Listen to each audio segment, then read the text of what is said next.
नमस्कार, स्वागत है आपका पोस्ट मार्केट एनालिसिस में। सबसे पहले देख लेंगे लेवल्स कुछ नहीं है, प्रीवियस डे हाई है, प्रीवियस डे लो है। इसके अलावा हम देख सकते हैं एक सप्लाई जोन था, कब का 15 मार्च का, क्योंकि मार्केट ने एक अच्छा फॉल यहाँ दिखाया हुआ था। सो मार्केट अगर यहाँ तक पहुँचता है और पहुँचने के बाद कोई बेयरिश कैंडल बनाता है तो हम लोग प्राइस एक्शन को देख के यहाँ सेल करेंगे। इसके अलावा यहाँ पर एक VCPR है, कब का VCPR है, 14 मार्च का एक VCPR है जो कि काफ़ी वाइड था।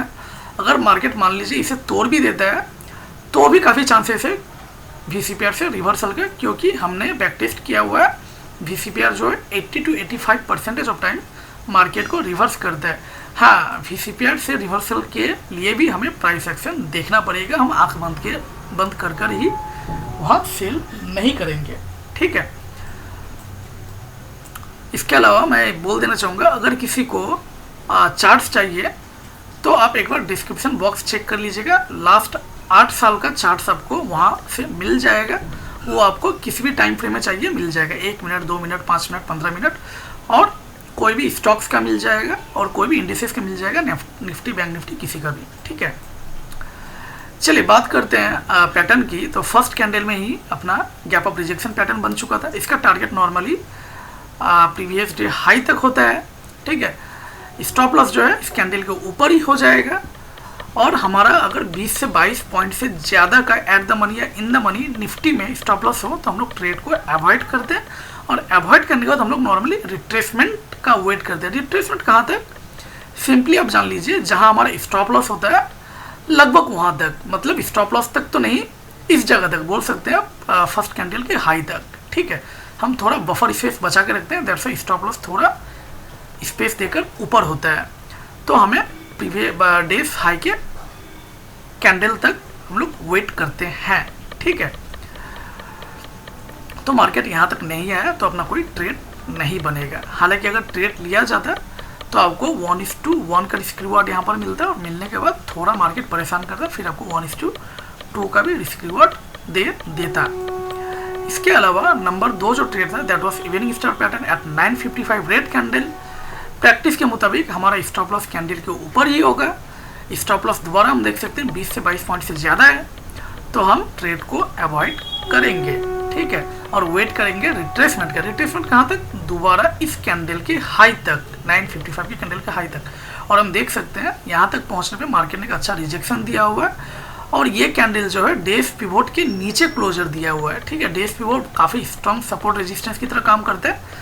इसके नीचे क्लोजर है तो आपका ट्रेड यहाँ बनता है 10-15 के कैंडल में। स्टॉप लॉस आपका यहीं पर होगा, काफ़ी छोटा स्टॉप लॉस हो जाएगा, और ट्रेड लिए जाने पे आपको 1:2 का रिस्क रिवार्ड मिल गया होता। हालांकि अभी जिस तरह का मार्केट चल रहा है लास्ट 2 महीने में, ठीक है, और थोड़ा रिसेशन का भी वक्त है, तो मैं ये कहना चाहूँगा कि आपको अगर 1:1 का टारगेट मिल जाए तो आप अपने स्टॉप लॉस को बाई प्राइस में लेके आ जाइए, ठीक है, ताकि आप अपने लॉस से बच सके। और हम लोग नॉर्मली निफ्टी में 2 से 3 और बैंक निफ्टी में भी 2 से 3 पर डे ट्रेड देते हैं। सो आपको फिर दोबारा मौका मिलेगा और ट्रेड लेने का, ठीक है। और जो एक से ज़्यादा लॉट से ट्रेड करते हैं वो क्या कर सकते हैं, 1:1 का अगर रिस्क रिवार्ड मिल जाए, 1:1 का मतलब 1:1 ही नहीं है, लगभग 1:1, अब थोड़ा कम ज़्यादा में मैनेज कर सकते हैं इस चीज़ को। तो लगभग 1:1 का रिस्क रिवार्ड मिलने के बाद आप एक लॉट को प्रॉफिट बुक कर लीजिए और दूसरे लॉट को आप स्टॉप लॉस जो है वो बाई प्राइस में लेके आ जाइए। इससे आपको लॉस नहीं होगा, इनफैक्ट एक छोटा सा प्रॉफिट हो जाएगा। ये मैं कुछ दिन के लिए बता रहा हूँ बिकॉज मार्च का महीना काफ़ी बायर्स को भी और सेलर्स को भी परेशान कर रहा है, जो मैंने अपने 3.5-4 साल के एक्सपीरियंस से देखा हुआ है, ठीक है। और रिसेशन का भी वक्त है तो थोड़ा संभल कर ही रहिएगा। अभी बाद में फिर हम लोग नॉर्मली जैसे ट्रेड करते थे वैसे ही ट्रेड करेंगे। इसके बाद हम देख सकते हैं एक हमारा CPR रिवर्सल पैटर्न बना है, वो एक्चुअली 12:25 के कैंडल में बन चुका था, लेकिन कैंडल थोड़ा छोटा था तो आप ट्रेड को 12:35 के कैंडल में ले सकते थे, ठीक है। और किसी के पास अगर पैसेंस थोड़ा अच्छा खासा रहता है तो वो ट्रेड को इस जगह ले सकता था 1:05 के कैंडल में, ठीक है। क्योंकि बहुत कोई को लगता है कि ये कैंडल भी छोटा ही है तो यहाँ ट्रेड लेना ठीक नहीं होगा। अब यहाँ कौन ये चीज़ सोचता होगा कि ये कैंडल भी छोटा है, यहाँ ट्रेड लेना ठीक नहीं होगा, जिसके अंदर फोमो नहीं है, फियर ऑफ मिसिंग आउट। ठीक है, सो देखिए ट्रेड लेने के पहले फियर ऑफ मिसिंग आउट को हटाना काफ़ी ज़रूरी है। अगर किसी में फियर ऑफ मिसिंग आउट है तो उनको एडवाइस दिया जाता है पहले वो काम करे फियर ऑफ मिसिंग आउट को हटाने का। So it's a time taking process, normally 4-5-6 महीना लग सकता है अगर आप इस पर ध्यान दे दो। ठीक है, ये एक बार हट जाए तो फिर आप में पैसेंस बढ़ जाएगा, और पैसेंस जब बढ़ जाएगा तो मार्केट फिर पैसेंस वाले को ही रिवार्ड करेगा। तो ट्रेड यहाँ लिए जाने पे मार्केट आपको थोड़ा परेशान करता है और करने के बाद फिर आपको आपका रिवार्ड देता है। हालांकि अगर कोई बंदा फोमो से बाहर आ चुका है तो वो ट्रेड को काफ़ी इजीली इस कैंडल में ले सकता था। यहाँ लेने पे मार्केट काफ़ी इजीली इसे 1:2 का रिस्क रिवार्ड दे दिया होता। चलते बैंक निफ्टी में, और वहाँ पर भी देख लेंगे इंपॉर्टेंट लेवल्स। ये प्रीवियस डे हाई है, ये प्रीवियस डे लो है। इसके अलावा एक VCPR है बिल्कुल निफ्टी की तरह। ठीक है, 14 मार्च का। देखिए VCPR थोड़ा बहुत तोड़ा गया है, ये पेनिट्रेटेड VCPR बोलेंगे हम लोग, क्योंकि थोड़ा बहुत टूटा था और यहाँ रिवर्सल भी एक हुआ था। सो पेनिट्रेटेड VCPR जो है वो नॉर्मल VCPR की तरह स्ट्रॉन्ग सपोर्ट या रेजिस्टेंस तो नहीं होता है, पर इसके बावजूद भी हमने देखा हुआ है कि ये काफ़ी टाइम स्ट्रॉन्ग सपोर्ट या रेजिस्टेंस की तरह काम करता है। इसके अलावा ये एक सप्लाई जोन था 15 मार्च का, क्योंकि यहाँ से एक अच्छा खासा फॉल मार्केट ने हमें दिखाया था। सो मार्केट अगर इस लाइन तक पहुँचता है और कोई बियरिश कैंडल बनाता है तो हम प्राइस एक्शन को देख के यहाँ सेल करेंगे। पैटर्न की बात करते हैं, फर्स्ट कैंडल में ही पैटर्न बना था बिल्कुल निफ्टी की तरह, gap of rejection pattern. Stop loss इस कैंडल के ऊपर होता है।